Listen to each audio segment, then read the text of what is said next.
সুপ্রিয় শ্রোতা, কথামানবী ইউটিউব চ্যানেলে আপনাদের সকলকে স্বাগত জানাচ্ছি। আমি আইরিন অন্না। আপনারা শুনছিলেন তারাশঙ্কর বন্দ্যোপাধ্যায়ের লেখা বিখ্যাত উপন্যাস চৈতালি ঘূর্ণি। আজ পঞ্চম পর্ব। পশ্চিম পাড়ায় উচ্চতর শ্রেণীর বাস। সেখানে আড্ডা বসে কোনোদিন ছোট মিস্ত্রির ঘরে, কোনোদিন স্টেশনের ধারের সেই বটতলায়। গল্প করে বুড়া ড্রাইভার, খালি গা, পরনে চৌকোনা ঘরকাটা লুঙ্গি, গলায় কারো কারে বাঁধা রূপার তক্তি, বাহুতে একটা। দক্ষিণ মণিবন্ধে শুধু কার চার ফেরা করিয়া বাঁধা। প্রত্যেক পেশিটি সুপ্রকট, বুকখানা বোধ করি 40-42 ইঞ্চি। দেখো ভাই, हमारा उम्र हुआ बहुत, देखा है बहुत, कितना धर्मघट हुआ पहले, के तो आदमी भूखा से मर गया, दाना नहीं मिला, पानी, शुद्ध पानी पिए धर्मघट चलाया। आखिर में हुआ कि कोई को नौकरी किया, कोई को जेल हुआ, जिसको नौकरी नहीं किया उसका तलब कम हो गया। ছোট মিস্ত্রি বলে, সে তো বটেই, প্রথম যারা কষ্ট করে গিয়েছে তাদের দৌলতেই আজ যেটুকু হয়েছে। সে একটা দীর্ঘশ্বাস ফেলে, সঙ্গে সঙ্গে ফেলে সবাই। সে দীর্ঘশ্বাস বোধ করি অতীতের সহকর্মী নির্যাতিত বন্ধুদের প্রতি উহাদের শ্রদ্ধাঞ্জলি। ফায়ারম্যান বলে, আরে আজকাল তো বহুত সুবিধা, ধর্মঘট বললেই হলো। ছোট মিস্ত্রি বলে, হ্যাঁ এখন আর। কথার উপর কথা দিয়া গোষ্ঠ বলে, এখন আর তখন এ তফাৎ বড় কিছু হয়নি ভাই। তখন ধমক দিয়ে কাজ সারত, আর এখন ফন্দি করে। ফন্দি টন্দিতে বড় কিছু হবে না। আর সে গুড়ে বালি, বালি দিলে ওরা জলে গুলে গুড়ের পানা করে নিতে জানে। আচ্ছা মুখে তো বল, হিরে আর জিরের দামের তফাৎ মানুষের করা। আর সে তো বটেই, জানের দাম তো সবারই সমান, তবে সমান দামে আমরা বিকোতে পারি না। সে দোষকার বলবো? নসিবের, খেয়ে জানি। ছোট মিস্ত্রি বসিয়া ভাবে, কথাটা তাহার মনে ধরে না। দুর্বল রিক্ত মস্তিষ্কও ইহার সমাধান করিতে পারে না। তাহার পর সমস্ত সংস্কারের তমসায় আচ্ছন্ন, দৃষ্টি আর যায় না। গোষ্ঠ বলে, দাদারে, বুদ্ধি যার বল তার, আর দুনিয়ার মালিক সে চিরদিন। ড্রাইভার বলে, জরুর, বুদ্ধি के मारे तो सब होता है। एक दफे क्या हुआ सुनो। हुआ कि एक दरखास्त हम लोग दिया कि देशवाल ड्राइवर फायरमैन को ग्रेड बढ़ जाए, डिपार्टमेंट को सब कोई तो साथ समान हो जाए, नहीं तो हम लोग काम छोड़ देवे। धर्मघट हलो ताहले? नहीं हलो। दरखास्त के अच्छा हुकुम नहीं होने से होबे, यही ठीक हलो। हाँ, उसके बाद 3 डिवीज़न के 3 DTS बहाल हलो, दरखास्त के हाल मालूम करने के लिए। हाँ, हलो तो घोड़ार डिम ना भैया, बहुत बात अच्छे। हाँ, हुआ कि वही 3 सब लोग हुकुम दिया कि सब डिवीज़न से देशवाल आदमी 3-3 सरदार हावड़े में भेज देना। हुआ सब लोग का साथ बात होगा। हाँ, देशवाल लोग तो गेलो 3rd क्लास में, मैले उधर लूगा बीड़ी पिता। वो लोग जरूर 3rd क्लास में जावे। हैं, हावड़े में मुलाकात तो हुआ। देशवाल लोग बोला, सब देखो, भूखा में मर मर जाता, लुगा ना मिलता, मेये लोगों का तियास को पानी ना मिली, देशवाल माटी पत्थर तोड़ के लाइन बनाता, उसके सिर में लोहे गिरता, काट गिरता, जान देता, और सब बोला ही तो ठीक बात, जरूर तुम्हारा तलब बढ़ जाएगा। गोष्ठ बोले, बस वही बोले भुलकी दिए चले गए? नहीं, वही वक्त टिफिन का टाइम हुआ रहा, सब बोला बहुत अच्छा, टिफिन के बाद ये बात होगा, जाओ बाबा लोग, तुम लोग भी टिफिन करके आओ। सब कोई को 1-1 रुपया दीहिस। टिफिन के बाद सब पहले पूछा कि तुम सब क्या खाया, कितने का खाया। कोई खाया 4 पैसे का सत्तू, 1 पैसे का नमक, पैसे भर मिर्चाई। कोई खाया 4 पैसे का चना, लेकिन 2 आने का जस्ती कोई नहीं खाया, और 14 आना कोई जेब में, कोई लुगा में बदल लिया। सब बोला, मैं कितने को खाया जानता, 4 रुपया। वही में बस सब माटी हो गया, तलब को जस्ती मिला, लेकिन समन न मिला। बारे আমার মেহনত তার দাম আমি পাবো, সে পয়সা খরচ করি না করি আমার খুশি। বেশি খেতে ভালো খেতে কেউ জানে না, ভালো বাড়িতে থাকতে কেউ ভালোবাসে না।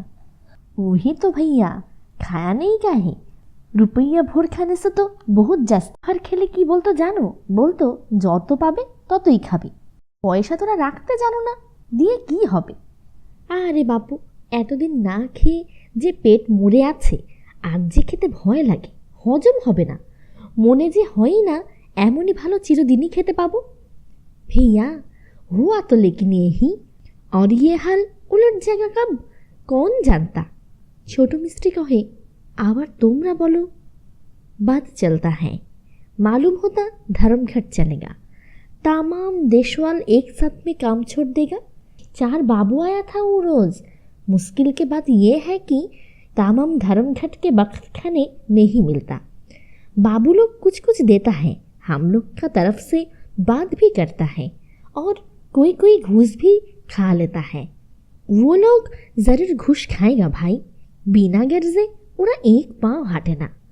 গোষ্ঠীর মনে জাগে জমিদারের কথা, মহাজনের কথা, সকলেরই মনে জাগে। দোষ নাই, যুগ যুগান্তর যাহারা ইহাদের লুটিয়া খাইয়াছে, তাহাদের বিশ্বাস করিবার মতন শক্তি ইহাদের নাই।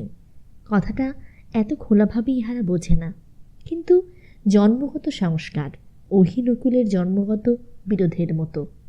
হঠাৎ ছোট মিস্ত্রি বলে, তোমরাও লাগাও, আমরাও লাগাবো, ধর্মঘট করব, জরুর করব। সারাদিন খেটে 1 টাকা 12 আনা 8 আনা পয়সা নেই চলেগা, জরুর ধর্মঘট করব। গোষ্ঠ কহে, মুশকিল ওই বাউরি বেটাদের নিয়ে, কিছুতেই থামবে না। ওরা বলবে, বেশ চলছে ভাই, কে হাঙ্গামা করে? না করে তো মজা দেখাবো। রাত্রের কথা রাত্রের অন্ধকারেই ডুবিয়া থাকে, না অভাবের তাড়নায় বুকের মাঝে কর্মের সময় পুঞ্জীভূত হইতে থাকে। কে জানে, প্রভাতে আবার সব কাজে ছোটে। সারাটা দিন আমার গা দিয়া ঘাম ঝরে, দুরন্ত রৌদ্রে দেহ তাতিয়া ওঠে, আগুনের আঁচে ঝলসায়, বুকের রক্ত শুকায়। কাজের শেষে বেলা 4টায় আবার অবসন্ন দেহে আসিয়া অফিস ঘরে হাত পাতিয়া দাঁড়ায়। খাজাঞ্চির তবু অবকাশ হয় না, বলে, দাঁড়া রে বাপু, ঘোড়ায় চড়ে এলি যে সব, 3 পয়সা আর 2 পয়সা 5 পয়সা, আরে গেল এই চাপরাশি, এই লক্ষ্য ভাগা দেও তো। অফিস ঘরের ঘড়িটা অবিরাম চলে, টুকটাক টুকটাক। সে হিসাব দেয়, দিনের 11 ঘন্টা 12 মিনিট 36 সেকেন্ড গেল। গোষ্ঠ বলে, 4টে বেজে 12 মিনিট, গোটা দিনটাই গেল। ছোট মিস্ত্রি বলে, একটা দিন যায় আর আমাদের পেরমাই যায় কদিন, তার হিসেব ও ঘড়িতে মিলবে না। সত্য কথা, ইহাদের জীবনের যে কত ঘন্টা গেল তাহার হিসাব ওই ঘড়িটা দিতে পারে না, সেই গতিতে ছুটিতেও পারে না। সেদিন তখন 10টা বাজে। বয়লারের গর্ভে আগুন জ্বলে, উৎপাদিত বিপুল শক্তি গুম গুম শব্দ করে। শ্রমিকের দল আপন আপন কাজে লাগিয়া যায়। কলের ছোট বড় চাকাগুলো ঘুরিতে শুরু করে, প্রথমে ধীরে ধীরে, তারপর দ্রুত দ্রুততর। দাঁতওয়ালা চাকাগুলো দাঁতে মিলিয়া অবহেলে ওই বিরাট লোহার রাজ্য চালাইয়া চলিয়াছে। শ্রান্তি নাই, বিরক্তি নাই, অবসাদ নাই। গোষ্ঠ বয়লারটার পানে তাকাইয়া কি ভাবিতে ভাবিতে আপন মনেই বলে, ঠিক ওই ভুরে মালিকদের মতো, দুনিয়াটা দাঁতে দাঁতে টেনে গিলেই চলেছে, অরুচি নাই, বিরাম নাই, অবিরাম। একটা ছেলে আসিয়া কয়খানা কাগজ দিয়া যায়। গোষ্ঠ কহে, কি রে?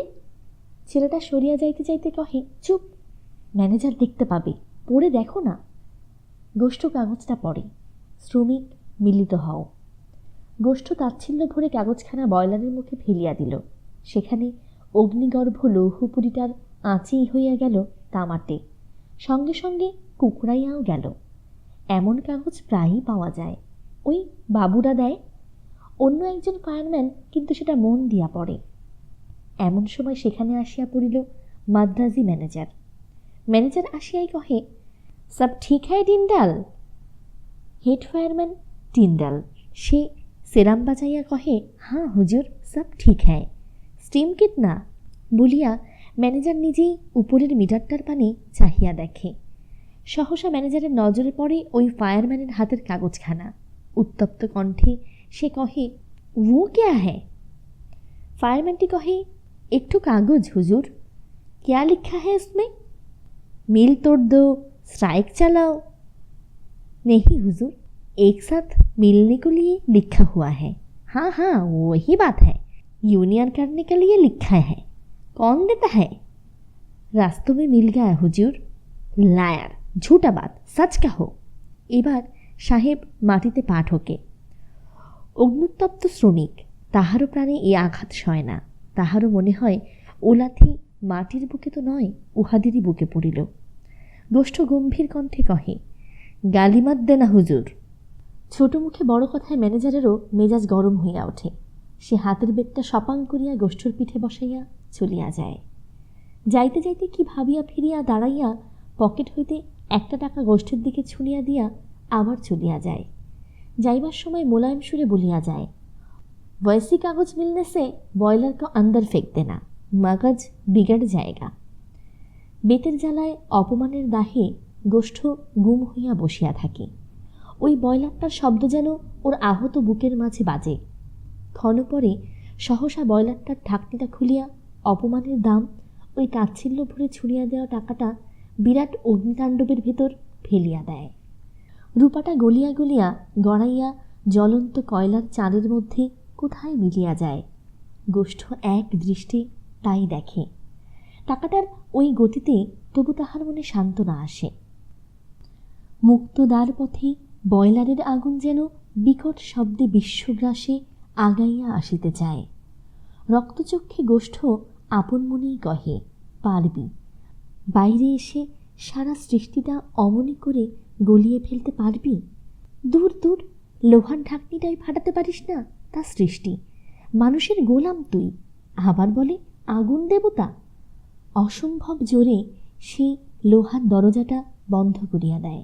বলে, মর, ওরই ভেতরে গুমড়ে গুমড়ে মর। অন্য সঙ্গী কয়টি তাহারি পানে চাহিয়া বসিয়া থাকে। একটা সহানুভূতির দৃষ্টি সকলেরই চক্ষে, কিন্তু সান্ত্বনা দেবার ভাষা যেন পায় না। অক্ষমতার দোহাই দিয়া সান্ত্বনা দিতে মন বুঝি উহাদের আর ওঠে না। গোষ্ঠ আপন মনেই বুকের উষ্ণ আক্ষেপ প্রকাশ করিয়া যায়, ঠিক আমাদেরই মতো। বুকের আগুন বুকের মাঝে অমনি গুম গুম করে, বেরিয়ে আসতে পারে না। এইবার টিন্ডাল একটা কথা খুঁজিয়া পায়। কহে, আসবে রে, আসবে একদিন। বাবুরা বলে, শুনিসনি? তাচ্ছিলের ভঙ্গিতে গোষ্ঠ কহে, হ্যাঁ, বেরুবে যেদিন, সেদিন আর হাড় পাঁজরাগুলো থাকবে না। আমাদের পোড়াতে আর আগুন লাগবে না, আর পোড়াবেই বা কে? টেনে ফেলে দেবে, মাটিতে হাড়গুলো মিশে যাবে, মাংস খাবে শেয়াল শকুনি। টিন্ডাল সহসা দাঁড়াইয়া উঠিয়া বলে, না, এর বিধান করতেই হবে। গোষ্ঠ হাসে, অবিশ্বাসের হাসি। টিন্ডাল ঘন ঘন মাথা নাড়িয়া প্রতিবাদ করিয়া কহে, না না না, ওই যে শিবকালী আর সুরেনবাবু, ওই যে রে খদ্দর পরে আমাদের পাড়ায় যায় মাঝে মাঝে, ওরা তা নয়। পাপি আদমির চেহারাই আলাদা হয় রে। মহাত্মাজির শিষ্য ওরা। এই ছোকরা, এই ওপাশের কর্মরত ছোকরাটা এপাশ ওপাশ চাহিয়া দেখিয়া ছুটিয়া আসে। হেড ফায়ারম্যান বলে, যা তো বড় মিস্ত্রি আর রামকিষান, এদের বলে আয় যেন টিফিনে সব এইখানে আসে, কাজ আছে, বাড়ি না যায়। ছোকরাটা বলে, সাহেব যদি দেখে। টিন্ডাল কলে দিবার তেলের চুঙ্গিটা ওর হাতে দিয়া কহে, এইটা হাতে করে যা। ছোড়াটা চুঙ্গি হাতে চলিয়া যায়। 12টার ভোঁ বাজে। টিফিনের ছুটির সিটি। সিটিটা আজ হয় অনাবশ্যক দীর্ঘ আর ঘন ঘন। ফায়ারম্যানগুলির মন যেন উৎকণ্ঠিতভাবে বলে, সাথীরা আয় আয়। বয়লারের বাঁশির সুরে তেমনি ভাষা উহারা ফুটাইতে চায়। মনে করে এই অভিনবত্বের মাঝে আহ্বানের ইঙ্গিতটা সাথীরা বুঝিবে। বড় মিস্ত্রি আসে, তেমনি নিষ্প্রভ দৃষ্টি, যন্ত্রচালিতের মতো ভাব। ছোট মিস্ত্রি আসে গান ধরিয়া, আর বাঁশি বাজায়ও না শ্যাম। কি সব খবর কি? কিছু পেয়েছিস নাকি? খাওয়াবি? গোষ্ঠ বলে, ভাগ নিবি? এই দেখ, বলিয়া পিঠটা খুলিয়া দেখায়। রক্তমুখী দড়ির মতো দাগ। কথায় চোখে তাহার ব্যথার জ্বালা ফুটিয়া বাহির হয়, যেন বয়লারের মুখের ঢাকনিটা খুলিয়া দেওয়া হইয়াছে। তার আঁচটা উহাদেরও উত্তপ্ত করিয়া তোলে। বড় মিস্ত্রি গম্ভীর কণ্ঠে কহে, কে মেলে? ছোট ম্যানেজার। চল, বড় সাহেবের কাছে যাব। টিন্ডাল বলে, হ্যাঁ, ওদের কাছে তো সব হবে, সব মুখ শোকাশুকি হয়ে যাবে, ও হবে না। তবে আমি বলছিলাম, চল বাবুদের কাছে চল। ছোট মিস্ত্রি ঘৃণার ভঙ্গিতে কহে, ওরা আমাদের চেয়েও ভেড়া। হেড ফায়ারম্যান বলে, তবু ওরা আমাদের দিকে তাকাবে, ওরাও চাকর, আমরাও চাকর, বুঝলি? আর যদি ঠকাই ওরা, তাহলে ওদের উপকার তো হবে। অসহিষ্ণুভাবে ছোট মিস্ত্রি কহে, তা হবে না বাবা, ও সব আমি বুঝি না। যদি ঠকায় আমাদের, তবে জান নেব, স্পষ্ট কথা আমার। রাজি হও, তবে আমরা ওদের কাছে যাব। টিন্ডাল বলে, না রে শিবকালীবাবু, সুরেনবাবু ঠকাবার আদমি নয়, ওরা মহাত্মাজির চেলা। ছোট মিস্ত্রি বলে, বিশ্বাস আমি কাউকে করি নেই, সে চেলাই হোক আর ফেলাই হোক, আমাদের ভাতে মারে, আমরা হাতে মারব, এই বোঝাপড়া হয়, রাজি আছি। তোর মনের দোষ বুঝলি? ঠকে আর ঠেকেই মানুষ শেখে, মুখ দেখে মন বোঝা যায় না, বুঝলি? বিশ্বাসের কাল নাই আর, যাকে বিশ্বাস করবি সেই ঠকাবে, খাঁটি কথা। আর দোষ দিস আমার? কথাটা সত্যিই খাঁটি। দোষ কাহার, বঞ্চিতের না বঞ্চকের? যুগ যুগান্তর ধরিয়া এই ক্ষুধাতুরের দল শুধু যে স্বার্থেই বঞ্চিত হইয়া আসিতেছে তাহা তো নয়। সে বিশ্বাস মানুষের জীবনের একটা পরম আশ্বাস, শান্তি, সেটুকুতেও দুনিয়া এদের নিঃস্ব করিয়া তুলিয়াছে। তাই এই রত্নভরা সারা বসুন্ধরা উহাদের চোখে আজ শুধু মেকি আর ফাঁকি ছাড়া কিছুই নয়। যুগ যুগান্তরের বঞ্চনায় আজ উহারা অন্তরে বাহিরে রিক্ত, হাহাকার আজ উহাদের বাণী। বঞ্চনার ভয়ে ওরা ত্রস্ত, অবিশ্বাস আজ উহাদের সংস্কার। বড় মিস্ত্রি বলে, ওরে এতটা অবিশ্বাস ভালো নয়, ওর সংস্কারগত বিশ্বাস আজও মরে নাই।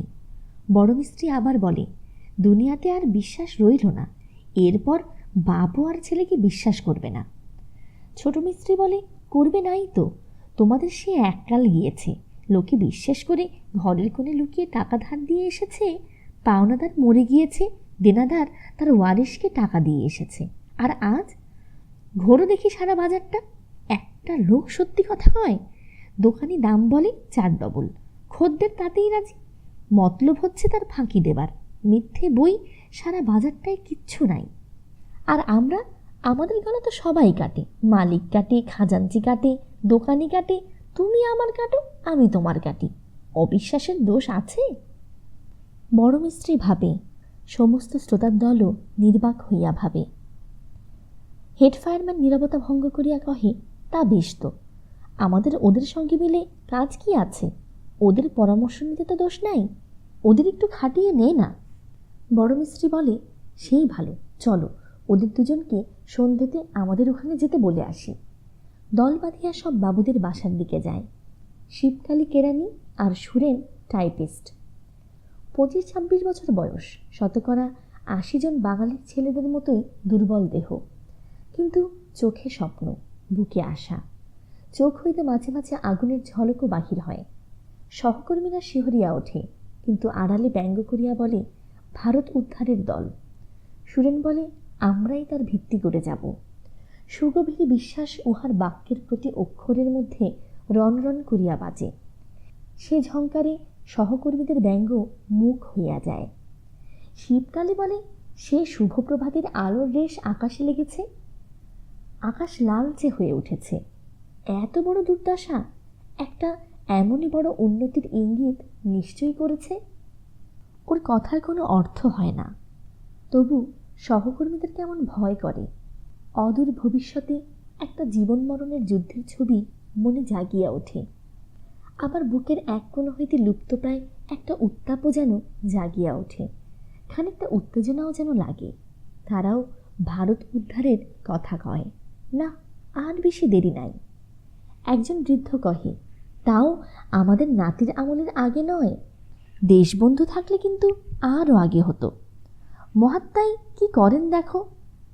খবরের কাগজের নিয়মিত পাঠক একটি ছোকরা বলে, মহাত্মা কি হে, অর্ধ উলঙ্গ রাজদ্রোহী ফকির বল। থিয়েটারে হিরোইনের পাঠ করে রমেশ, সে ভাবাবেশে গান ধরে, আমরা ঘুচাবো মা তোর দৈন্য, আমরা ঘুচাবো মা তোর ক্লেশ। একজন বলে, আন ডুগি তবলা আন, হারমোনিয়াম আন। আসর পাত তা না, ভারত আর ভারত, আদার ব্যাপারীর জাহাজের খোঁজে কাজ কি বাপু, ভারত উদ্ধার হলে তোদের কি রাজ্য লাভ হবে শুনি। খবরের কাগজের পাঠক ছোকরা উষ্ণ হইয়া কহে, কি বললে, কিছু হবে না? কি হবে শুনি? জিওগ্রাফিতে পড়নে ধনমণি যে পৃথিবী সূর্যের চারিদিকে ঘুরিতেছে, কিন্তু তাহা আমরা অনুভব করিতে পারি না। কেমন না একটি বলের উপর একটি পিপিলিকা ছাড়িয়া দিয়া উহাকে যেভাবেই ঘোরাও না কেন, পিপিলিকা তাহার গতি বুঝিতে পারে না।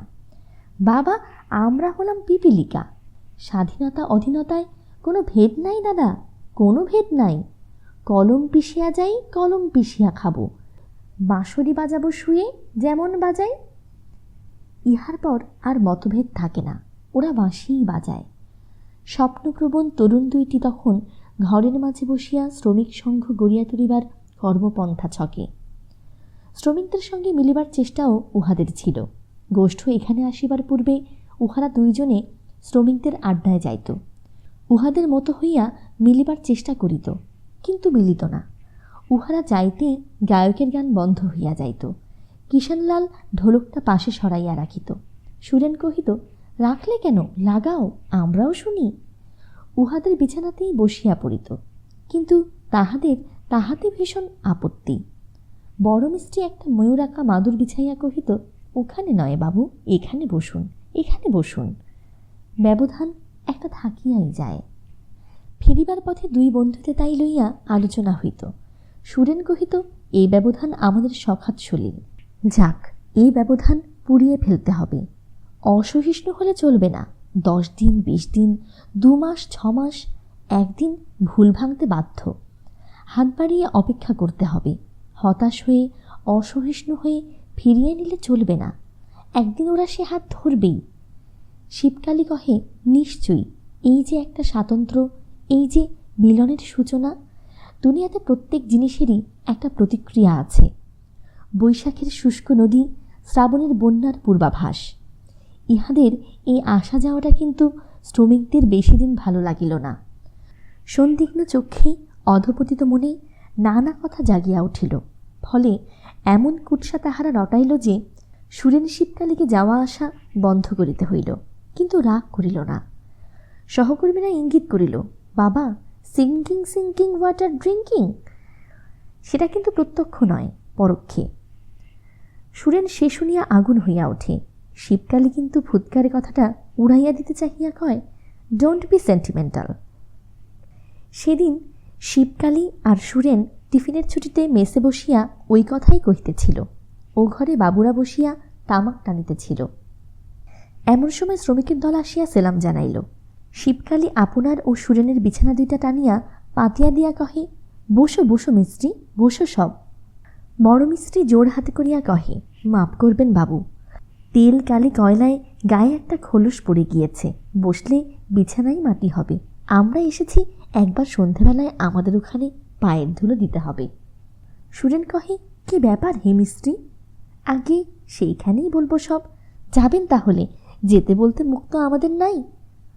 শিবকালী হাসিয়া কহে, সেজন্যে লজ্জিত হয় না মিস্ত্রি, 5 জনের মন তো সমান নয়, তাই 5 জনে 5 কথা কয়। তা যাব আমরা, তবে কী জন্যে যেতে হবে জানা থাকলে সুবিধে হতো। ছোট মিস্ত্রি কহে, আমরা একটা সভা গড়তে চাই, তবে আপনারা শুধু গড়ে দেবেন, আপনাদের সঙ্গে কোনো সম্বন্ধ থাকবে না। শিবকালী ছোট মিস্ত্রিকে আবেগে আলিঙ্গন করে। বড় মিস্ত্রি কহে, কালি লাগবে বাবু, কালি লাগবে। শিবকালী কহে, মিস্ত্রি, কালি লাগা জামাটা আমি রেখে দেব, এই কালি আমি মুছব না। সুরেন কহে, আর আমাদের গায়ের কালি বড় মিস্ত্রি, এই যে চামড়া না তুললে উঠবে না। কালিতে লজ্জাই বাকি আর ক্ষতিই বাকি। ছোট মিস্ত্রি বলে, আমরা কিন্তু কিছু জলখাবারের ব্যবস্থা করব। সরল ব্যবহারে ছোট মিস্ত্রিরও উহাদের বেশ ভালো লাগে। সুরেন বলে, বেশ বেশ, বহুত আচ্ছা, খেতে আমি খুব ভালোবাসি। শিবকালী কহে, আর আমি বুঝি বাসি না? আমি বুঝি মার খেতে গাল খেতে ভালোবাসি? সকলে হাসিয়া ওঠে। লঘু হাস্য পরিহাসের মধ্য দিয়া সকলে কেমন একটা সরল আত্মীয়তার সরল সমভূমিতে আসিয়া দাঁড়ায়। ওই লঘু হাস্য পরিহাসের মধ্য দিয়াই বুঝি প্রথম আত্মীয়তার সৃষ্টি হয়। ক্রমে সেই গভীরতার মধ্য দিয়া সুদৃঢ় বিরাট হয়। বীজ উক্ত হয় স্বল্প মাটির নিচে, গাছ বড় হয়, তখন মূল চলিয়া যায় মাটির গভীরতা ভেদ করিয়া সুদূর অন্তরে, অন্তরতম প্রদেশে।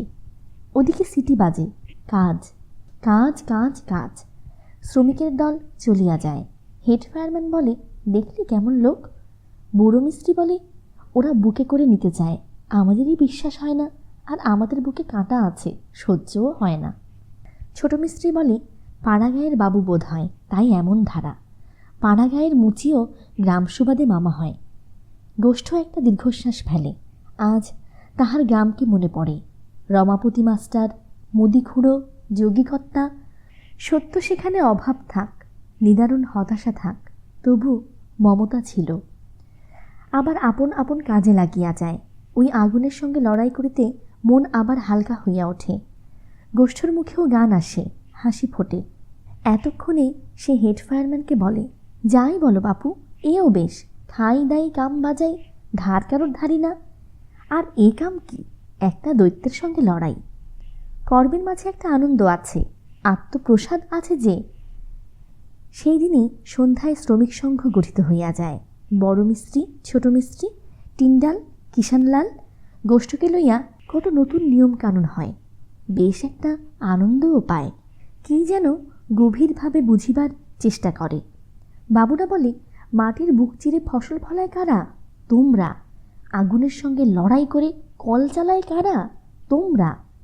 মাটির ভেতর খনির অন্ধকূপে সোনা, রূপো, হিরে জহরত খুঁড়ে বের করে কারা? তোমরা। তোমরা হচ্ছ দুনিয়ার হাত। তোমরা দুনিয়ার মুখে আহার তুলে দাও, তবে দুনিয়া খায়। কথাটায় মনের ভেতর উহাদের অহংকার জাগে, কিন্তু সঙ্গে সঙ্গে নিজেদের এত বড়, এত শক্তিমান ভাবিতে বুক কাঁপিয়া ওঠে। নিজেকে যেন নিজেরই ভয় হয়। বুড়ি সাবি বাউরিনী বলে, না বাবু, ও আবার কি কথা? আমরা গরিব মানুষ, গরিবের মতো থাকবো না বাবু, ভয় লাগছে আমার। সভার কাজ ছাড়িয়া তরুণ দুইটিও ফেরে নীরব নিস্তব্ধ। তারাও ভাবে।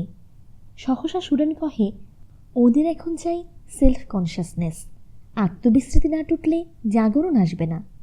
শিক্ষার ব্যবস্থা না হলে তা হবে না। নাইট স্কুল স্টার্ট করে ফেলা যাক।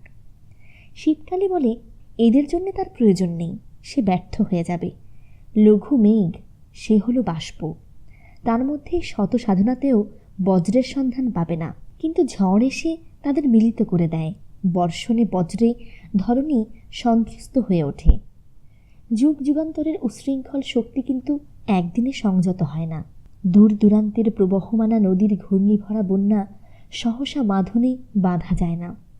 উহাদের আজন্মের উদ্দাম দুর্দম প্রকৃতি নিয়মের বাঁধন মানিতে চায় না। দল আবার ভাঙিতে শুরু করে। একদিনের কথার ঘায়ে জাগানো অনুভূতি ধীরে ধীরে সুপ্ত হইয়া পড়ে। বাউরির দল আগে ভাঙিল। একদিন উহারা আসিয়া কহিল, তোমাদের সঙ্গে আমরা আর নাই বাপু। বড় মিস্ত্রি বলে, কি হলো কি? কেন থাকবে না কেন শুনি? মানতে হয় আমরা মালিককে মানব, তোমাদের কেন মানব? খেতে পড়তে দাও তোমরা। আরে শোন শোন, তোরাই সব পঞ্চায়েত হবি, আয় না, আমরা ছেড়ে দিচ্ছি। কে সে কথা শোনে? উহারা কিছুতেই মানে না, জবাব দিয়া চলিয়া যায়। তখন পাড়ায় উহাদের মহোৎসব চলিতেছে। মালিকপক্ষ আজ মদের জন্য কর করে 10 টাকা বকশিস করিয়াছে। সুরেন আবার প্রাণপণ চেষ্টা করে, কিন্তু কিছু হয় না। ভাঙা দল আর জোড়া লাগে না। শিবকালী কহিল, কেন মিছে চেষ্টা করছো সুরেন? চাপ না পড়লে ওরা এক হবে না।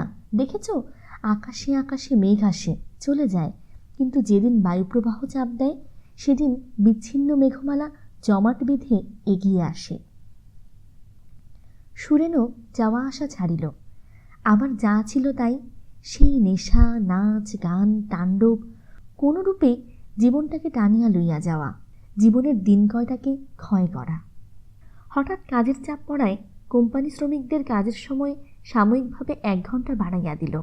মজুরিও বাড়িল, কিন্তু সে বাড়া অতি সামান্য। বিশেষ সারাটা দিন পরিশ্রমের প্রচণ্ড ক্লান্তি, অবসাদের মধ্যে আরও 1 ঘণ্টা পরিশ্রমের বিরক্তি। ক্লান্তির তুলনায় তাহার মূল্য নগণ্য। মজুরদের তাহাতে তৃপ্তি হইল না। একটা অসন্তোষ মনের মধ্যে সহিয়া যাওয়া, পুঞ্জীভূত অসন্তোষের উপরে আসিয়া সে অসন্তোষকে নাড়া দিয়া যেন সজীব করিয়া তুলিল। মদের দোকানে ভিড় বেশি জমিতে শুরু হইল। এই অবসাদ, এই ক্লান্তি দূর করিতে সারা দিনের আয়ুর দামে আয়ু ক্ষয় করা বিষ উহারা আকণ্ঠ গিলিতে শুরু করিল। গোষ্ঠ যেন মদে পাগল হইয়া উঠিল। কোনোদিন মজুরির অর্ধেক যায়, কোনোদিন বা 12 আনার 16 আনাই নেশায় চলিয়া যায়।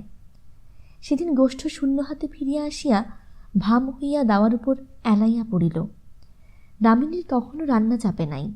গোষ্ঠই রোজ ফিরিবার পথে বাজার করিয়া আনে। আজ তাহার শূন্য হাত আর নেশার অবস্থা দেখিয়া শঙ্কা হইল। চোখ দিয়া 2 ফোঁটা জলও গড়াইয়া পড়িল। আজ মনে হয় শত দীনতা, শত নির্যাতনের মধ্যে সে ছোট গ্রামখানি, সে ভালোই ছিল। মনে পড়ে সাধু ঠাকুরজিকে। এমন দিনে 2 মুঠা চালের অভাব সেখানে কোনো দিন হইত না। এখানে লোকের নিজেরই কুলায় না, অপরকে দিবে কোথা হইতে? বহুক্ষণ অপেক্ষা করিয়া একটা দীর্ঘশ্বাস ফেলিয়া সে কহিল, খরচ। গোষ্ঠ মুখ বাঁকাইয়া কহে, ক্যা খরচ? কিসকে খরচ? খরচ হামরা নেহি হ্যায়, জমা কর লাও, সব জমা হোগা, সির্ফ হামকো খরচ লিখ দাও। চোখ মুছিতে দামিনী গোষ্ঠর মুখে চোখে জল দিয়া বাতাস করিয়া বলে, ওগো, রান্না হবে কিসে? খরচ কই খরচ? 2 হাতের বুড়ো আঙুল 2টা প্রবলভাবে নাড়িয়া গোষ্ঠ কহে, ফক্কা ফক্কা। দামিনীর সারা অঙ্গ যেন হিম হইয়া যায়। উদরের মাঝে ক্ষুধার অগ্নিদাহ দাউ দাউ করিয়া জ্বলে। সে তো উপেক্ষার নয়, ক্ষুধার তাড়নায় জননী সন্তানের মাংসও খাইয়াছে। সে উষ্মা ভরে কহে, তারপর পেট, পেট চলবে কিসে? গোষ্ঠ হাত পা ছুড়িয়া খুব উৎসাহের সহিত চেঁচায়, আগুন জ্বালাও, পেট মে আগুন জ্বালাও। দামিনী আর কথা কয় না। ঘরের মেঝের উপর কাপড় বিছাইয়া শুইয়া পড়ে। পেটে তো নয়, তাহার ইচ্ছা করে সংসার জীবনে আগুন দিতে, ইচ্ছে করে যাই মহান্তর কাছে। শুধু একটি মিষ্ট কথার অপেক্ষা। ওই কথাটির দামে সে যাহা দিবে সে অনেক। এই স্বামীর ঘরে তাহা কল্পনার বস্তু। দামিনী যায়ও ঘরের দুয়ার পর্যন্ত, কিন্তু কেমন যেন পা আর ওঠে না। মনে পড়ে তার দৃষ্টির লোলুপতা, সারা অঙ্গ তাহার ঘিন ঘিন করিয়া ওঠে। সে আবার ফিরিয়া আসিয়া শোয়ে। সুপ্রিয় শ্রোতা বন্ধুরা, এই ছিল আজকের পর্বটি। পরবর্তী পর্বটি পেতে কথা মানবী ইউটিউব চ্যানেলটি সাবস্ক্রাইব করে পাশে থাকা বেল আইকনটি অন করে নিন। সকলে খুব ভালো থাকুন, সুস্থ থাকুন, নিজের জন্যে বাঁচুন, নিজের আপন মানুষদের জন্যে বাঁচুন। অনেক অনেক শুভকামনা জানিয়ে আজকের মতো এখানেই শেষ করছি।